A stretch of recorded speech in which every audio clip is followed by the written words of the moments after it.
T-minus 10, 9, 8, 7, 6, 5, 3, 2,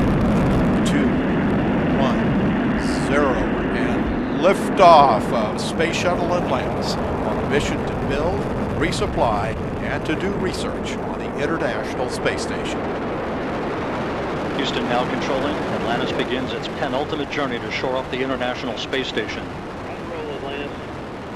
Atlantis now in the proper alignment for its 8.5-minute ride to orbit. 4.5 million pounds of hardware and humans taking aim on the International Outpost.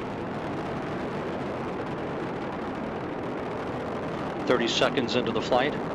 Atlantis almost 2 miles in altitude, almost 6 miles downrange from the Kennedy Space Center already, traveling 500 miles an hour.